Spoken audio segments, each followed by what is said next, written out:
ثواني 12 منتخب يتأهلون إلى المرحلة التالية من تصفيات المونديال.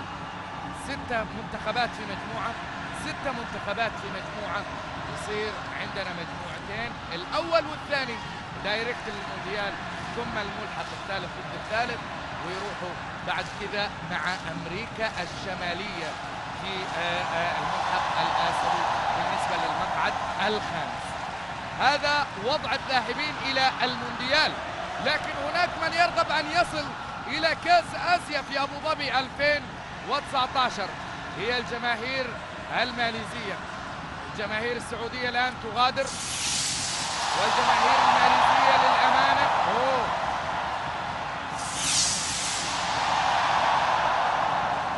كمية من الألعاب النارية التي ربما تتسبب بما لا يحمد عقباها الآن.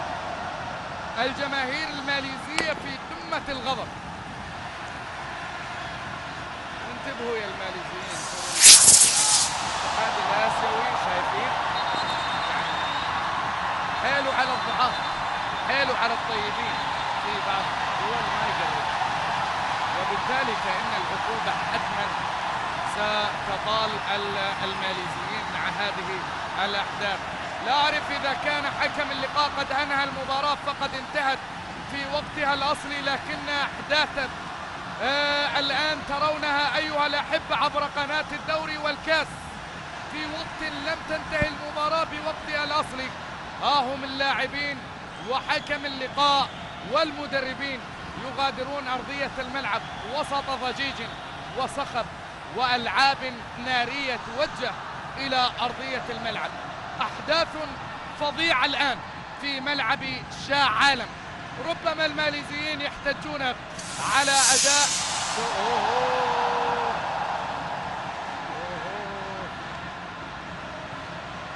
يعني الألعاب النارية وهذا الدخان الكثيف الآن في ملعب شاه عالم. يبدو بهذه الصورة انتهت المباراة كما يأتي الآن المنظر بنهاية المباراة كما ترون بهذه الصورة. أيها الأحبة في كل مكان مشاهدي قناة الدوري والكاس، المنظر بهذا المشهد المؤسف الآسيوي. الجماهير السعودية سعيدة للغاية بتقدمها بهدفين مقابل هدف الآن. النقطة التاسعة، أحداث في هذا الملعب، لكن المهم النقاط الثلاث. النقطة التاسعة، الرحلة الطويلة والشاقة باتجاه موسكو. تهانينا لعشاق الأخضر السعودي، تهانينا لشعب المملكة العربية السعودية، تهانينا للخليجيين والعرب. العرب يسيرون قدما في هذه المجموعة، السعودية والإمارات، لحجز مقاعد مؤكدة ومثالية إلى الدور التالي. يبدو أن الحكم لم يطلق الصافرة. أحمد عيد يصور الأحداث والمرزوقي إلى جواره وأعضاء الاتحاد السعودي لكرة القدم، لكن السيد عبد الله سلطان أحمد شاه رئيس الاتحاد الماليزي جنبهم واقف معهم.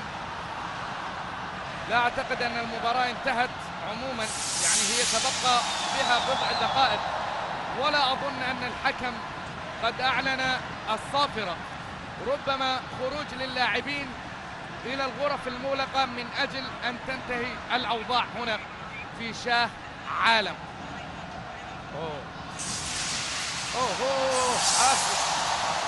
آسف. ألعاب نارية، هم شايفين أحمد عيد، ألعاب نارية موجودة. أحمد عيد يصور، ممثلي الاتحاد يصور، الاتحاد الآسيوي. وهذه العقوبات حتى تأتي من الفيفا. النار تضرم الآن من الألعاب النارية أمام مرأى رجال الأمن ومحاولة التهدئة. هذه المشاهد اللي يروحوا ماليزيا ربما إلى حد ما على مستوى الاحتجاجات والمطالب تجدها، يعني في حتى أمام فنادق في الشوارع تجدها لديها مطالب معينة سياسية. ربما هذه أيضا اللقطات والصورة ليست لها علاقة بنتائج المنتخب أو شيء ما، ربما لأشياء وتبعات اجتماعية أو سياسية أو حياتية للإنسان الماليزي، وبالتالي هكذا هي الصورة. لكن العبور أيوة والله يعبر في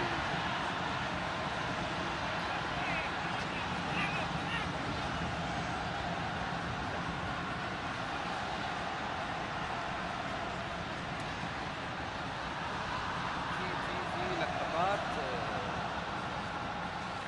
عيب، ولقطات ايضا رايناها في تكسير للمقاعد ورميها الى ارضيه الملعب. ماليزيا تعاني بكل ما تحمله الكلمه من معنى بما فيها كره القدم، وهذا المنظر واحد من الشواهد والدلائل. سنبقى معكم أيها